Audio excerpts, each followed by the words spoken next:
Estamos ahora en Perashat Shoftim. Ya mañana, si Dios quiere, comienza el mes de Elul. Y vamos a traer unos conceptos que nos trae Rab Jacob Israel a Cohen Baifus. Nos cuenta que cuando un joven llega a la edad de la Mitzvot, para el hombre a los 13 años, para la mujer a los 12 años, el chico se llama Bar Mitzvah. Bar es, como es en arameo, es la palabra ben en hebreo, o sea, hijo de los preceptos. Esa sería la palabra de lo que significa Bar Mitzvah. En cambio, una persona que lo aleno está sumergida dentro de los pecados es llamada Baal Averá, dueño de los pecados.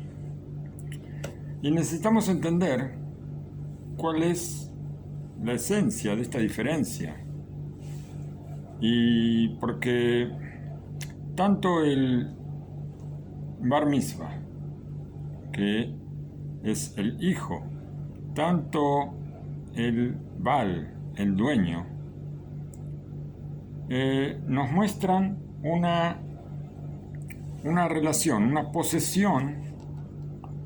El hijo de los preceptos es como que él tiene una posesión sobre los preceptos, y también el dueño de los pecados tiene una posesión sobre los pecados, aparentemente. Como nosotros encontramos en hebreo, no es algo tal vez que en español nosotros lo utilizamos, pero nosotros, por ejemplo, se dice Ben Ir. A un habitante de una ciudad se le llama Ben Ir, un hijo de la ciudad. O un Ben Torah. Un Ben Torah es una persona que está dedicada a la Torah, hijo de la Torah. También decimos Baal Abait, el dueño de casa. También decimos Baal Milhamot, el dueño de una guerra. ¿Por qué? La pregunta es ¿por qué? Con respecto a los preceptos utilizamos la palabra Ben, la palabra hijo. En cambio, con respecto a los pecados, utilizamos la palabra Baal, dueño. Pensando un poquito en esto, vamos a encontrar una diferencia muy grande entre lo que es hijo y lo que es dueño. Un hijo, el hijo que nació de sus padres, tiene una relación continua, firme, permanente, que nunca se puede desconectar. No interesa acá qué cosa, si este chico hace una actividad judicial, como por ejemplo vemos en un matrimonio, que lo aleno que nunca pase, vemos un get, un divorcio.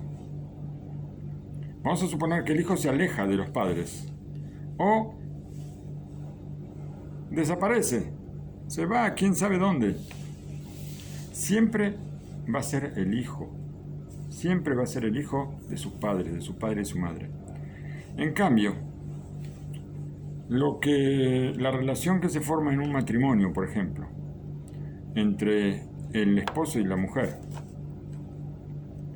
esto que se forma con la jupá y con el kiddushim, con la boda, esto se puede anular por intermedio de un get, por un divorcio. De acuerdo a esto, nosotros podemos explicar bien y podemos contestar la pregunta. La relación que existe entre una persona cuando llega a la edad de los preceptos, esta persona ahora tiene una relación continua, una relación firme, que no se puede desconectar, una relación permanente con los preceptos. Y durante toda su vida, esta persona está obligada a cumplir preceptos. Por eso, nosotros decimos Bar Mitzvah, que se trata acá de una relación como la relación que existe entre un hijo y sus padres. De acuerdo a esto, nosotros podemos separar lo que es cuando una persona, lo aleno, peca y se llama dueño del pecado. ¿Por qué? Porque esto nos enseña que también acá se formó una relación de esta persona con los pecados, pero que es posible desconectarse. Tiene la posibilidad de desconectarse de los pecados. Todo esto adquiere una fuerza, adquiere una profundidad. Cuando nosotros hablamos, con las palabras que trajo el Rav Yaakov Galinsky, Zecher Libraja, en una fiesta de un bar mitzvah, y así dijo: entre las cosas que dicen las cosas que decían los guardias cuando el pueblo tenía que salir a la guerra en la época de Moshe Rabenu, ahí en la Perashá nos dice que antes de salir a la guerra se hacían varias preguntas a todos los soldados para ver quién estaba apto para salir a la guerra y quién no. Por ejemplo, ¿quién es la persona que tiene el corazón blando? Que vuelva a su casa. Así encontramos en nuestra perashá. En el Tratado de Sotá, en el Talmud, dijo Rabbi Yossi Agelili que ¿qué significa esta persona con el corazón blando? Esta persona con el corazón blando, él tiene miedo de los pecados que tiene en su mano. Por eso se siente mal. ¿Qué piensa? Piensa, si él va a salir a la guerra, Hashem va a tener la oportunidad de sacarlo del mundo por los pecados, justamente por los pecados que tiene. Va a ser una oportunidad para poder castigarlo y sacarlo del mundo. Por eso tiene miedo de salir a la guerra. En la explicación simple de la Torá, nosotros vemos que la persona que tiene el corazón blando, ¿por qué Moshe Rabenu le dice que no salga a la guerra?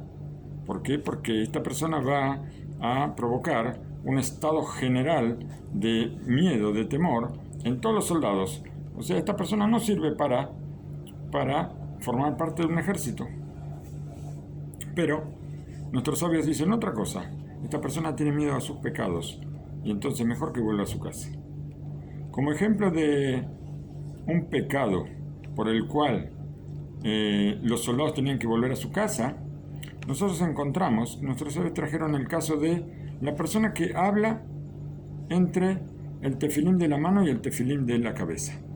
Hay una halajá que nos dice que cuando nos colocamos los tefilín, colocamos primero el tefilín del brazo y después, sin hablar, sin interrumpir, se coloca el tefilín de la cabeza.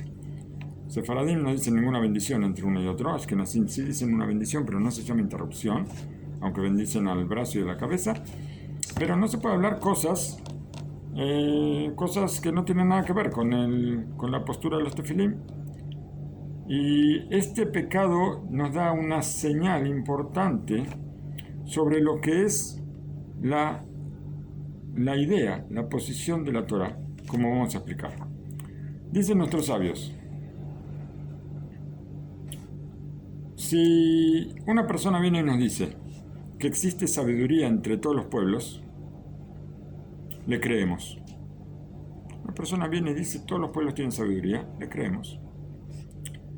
Pero si viene una persona y me dice hay Torah entre los pueblos, no le creemos. Así trae el Midrash en Eja. ¿Cuál es la diferencia entre Torah y sabiduría? La sabiduría no me obliga lo que yo estudio. Si yo estudio leyes como un abogado estudia leyes. Esto no me obliga a cumplir las leyes. En cambio, la Torah nos enseña, nos dirige, nos dice cómo comportarnos en la vida de todos los días.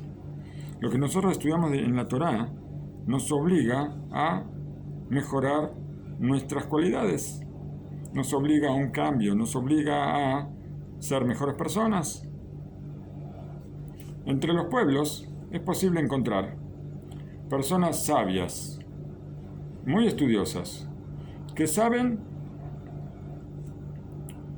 estudiaron capítulos enteros sobre buenas costumbres, sobre buenas cualidades, pero en ellos no se ve una obligación de comportarse de la manera que estudiaron.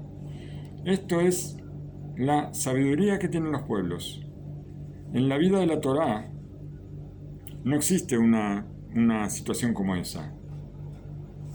Cuando nosotros estudiamos la Torá nos obliga a cumplir lo que estudiamos, nos obliga a cumplir los preceptos. He conocido la historia de Aristo. Aristo, nosotros podemos decir Aristóteles. Nuestros sabios lo llaman Aristo. Él era uno de los grandes sabios de Grecia. Cuentan sobre él que muchas veces sus alumnos lo encontraron haciendo cosas muy bajas que no eran compatibles con su sabiduría y con su posición. Cuando le preguntaban qué era lo que estaba haciendo, él contestaba: déjeme en paz, por favor. Ahora yo no soy Aristo. O sea, él era Aristo cuando hacía cosas buenas, cuando se portaba bien era Aristo, cuando se portaba mal no era Aristo. Todo esto se compara con una conferencia que da un especialista muy grande por ejemplo, en enfermedades de cáncer, ¿vale, no? Sobre la relación entre esta enfermedad terrible y las personas fumadoras. Durante 1 hora completa, este doctor especialista está mostrando en forma convincente que hay una relación directa, muy directa, entre la enfermedad y las personas fumadoras. Pero con sus palabras, este hombre se fumó una cantidad tremenda de cigarrillos.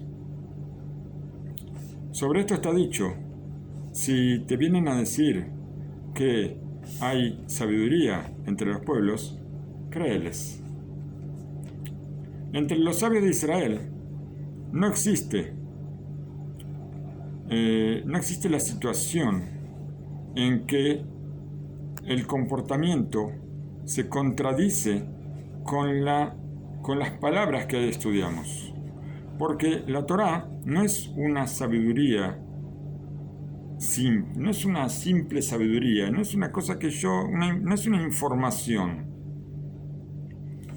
Así como no se le puede ocurrir a un sabio que diga cosas: ahora yo no soy un sabio.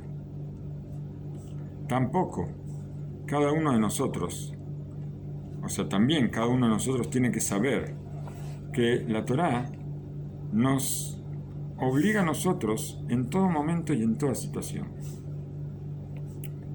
¿Por qué, dice el Rav Galinsky, por qué hablamos sobre el tefilín de la cabeza y el tefilín del brazo? El tefilín de la cabeza está frente a los pensamientos que se forman en la cabeza, y el tefilín de la mano o del brazo está frente a las acciones. ¿Por qué? Porque el tefilín del brazo está justamente orientado hacia el corazón. La prohibición de hablar entre la postura del tefilín de la mano y el tefilín del brazo nos enseña que hay una obligación de preocuparnos de que no haya una desconexión entre la sabiduría informativa, vamos a decir, los pensamientos que nosotros tenemos, y las acciones. La persona que habla entre el tefilín de la mano y el tefilín del brazo, entre la postura de cada uno de los tefilín, está mostrando que la información no tiene que ver con la acción. Y esta persona no es digna de ser contada entre los que salen a la guerra. Como hablamos del tema de la guerra antes. ¿Por qué? Porque la persona que sale a la guerra tiene que tener presente que la Torá nos enseña para cumplir. Nuestra obligación entonces es reconocer este pensamiento, esta información, que todas las cosas que nosotros estudiamos en una clase de Torá, todas las leyes, todas las palabras de reproche, no son una sabiduría simplemente. Hay que darle valor a esta información de acuerdo a lo que nos enseñaron nuestros padres, nos enseñaron los rabinos, y cumplir, llevar a la práctica las enseñanzas y llevarlo a la vida, porque la Torá es árbol de vida, la Torá es nuestro manual de instrucciones. El Maram, el Rav Meir Shapira Miruglim, Sejas el Ibrahá, él dijo sobre el versículo Lehumanim Shimuli Irat Hashem Alamedhem. Esto está en el Teilim, en los Salmos, en el número 34. Vayan los hijos y escúchenme, el temor a Hashem van a aprender. Algo así, no es la traducción exacta. ¿Cuál es la prueba de el temor a Hashem que nosotros recibimos una enseñanza? ¿Y cuál es la prueba de que nosotros tenemos un verdadero temor a Hashem? Este es el momento que nosotros decimos Lehubanim, vayan los hijos. Si también en el momento en que la persona no está ni al lado de sus padres, ni al lado de sus rabinos, esta persona ahora se fue. Escuchó una clase, escuchó la voz, escuchó las palabras de Torah, y ahora esta persona está sola. Si cuando esta persona está sola, cumple lo que estudió, entonces esta persona va a ser una persona honesta con la Torah. Y esta prueba tiene un significado doble. Primero, el cumplimiento de las palabras que escuchamos, que es una ley para llevar a la práctica. Segundo, también el cumplimiento cuando no estamos bajo la mirada de la persona que nos dijo cómo es la ley. Por eso la perashá comienza con jueces y policías. El juez dicta la ley. El policía controla que esa ley se cumpla. Y nosotros cada uno de nosotros tiene un juez y tiene un policía. El juez es lo que estudiamos. Nosotros estudiamos y entendemos cuáles son las leyes. Pero hay un policía dentro nuestro que a veces nos dice que ahora no puedo, ahora no tengo fuerza. Ese policía a veces es muy bueno y nos deja pasar las cosas. Nosotros tenemos que saber que cuando estamos solos, ese es el momento de la prueba. Hashem quiere saber no lo que nosotros hacemos cuando todos nos están mirando, sino qué hacemos cuando nadie nos mira, cuando solamente Hashem nos está mirando. Todo esto lo compararon los comentaristas como las flechas en manos del fuerte. Así son los hijos, así dice el Teilim también, como la flecha que sale de la mano del fuerte y ahora va en dirección a su objetivo. Aparentemente, la flecha, cuando la persona lanza la flecha, mientras la flecha está en la mano del fuerte, está bajo su control. Cuando la persona lanza la flecha sale sola. Sale sola y ahora aparentemente está fuera de control. Esta persona fuerte que lanzó la flecha ahora no puede dirigir la flecha. La flecha va a ir hacia donde él la lanzó. Pero nosotros vemos que esta flecha sigue volando hacia el destino que fue enviada por este fuerte. También nosotros, cada uno de nosotros, tenemos que ir por el camino que nos enseñaron, en la forma en que nos educaron. También cuando ya ahora esa supervisión de la persona que nos enseñó, de quien nos dirige, ahora no nos está viendo. Cuando salimos de la mano del fuerte y ahora estamos solos, entonces ahora tenemos que mostrar qué es lo que aprendimos, qué es lo que nosotros queremos hacer. Todo esto reconoce bien, la diferencia entre sabiduría y la sabiduría que se encuentra entre los pueblos y la Torá que encontramos al estar sobre las rodillas de los grandes sabios. Junto a los que consideran la sabiduría como algo que no me obliga, la finalidad, vamos a decir, del estudio es llegar a pasar un examen y recibir una buena calificación. Esto, después voy a tener un diploma que lo voy a colgar en la pared. Hice un curso de tal y tal cosa y ahora yo tengo este entendimiento. Esta educación que tal vez nos enseñó buenas acciones y nos enseñó cualidades buenas para la vida de todos los días, no ocupa un lugar honorable para esta persona. En cambio, en una casa de estudio, donde se estudia la Torá de Hashem, nosotros repasamos y estudiamos y decimos, no es importante el estudio, por supuesto que es importante el estudio para saber, pero el estudio no es la finalidad, sino lo importante es los hechos. Así dice el Pirkei Avot en el primer capítulo. Sobre esto, nosotros hacemos tefilá y decimos, Beten belibenu, bina leavin uleaskil, lilmod ulelamed, lishmor belasot ulekayem et kol dibre Talmud Torateja beabá.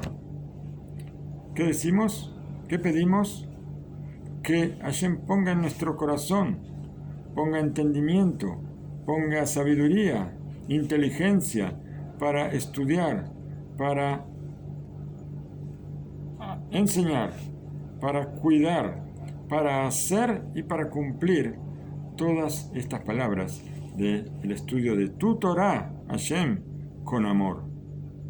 Si nosotros vamos por este camino, entonces vamos a ser dignos de llamarnos Bar Mitzvah, hijos del precepto, o tal vez Ben Torah, hijos de la Torah. Todo el que vea la Torah como una sabiduría, simple sabiduría, no puede llamarse Ben, no puede llamarse hijo de los preceptos.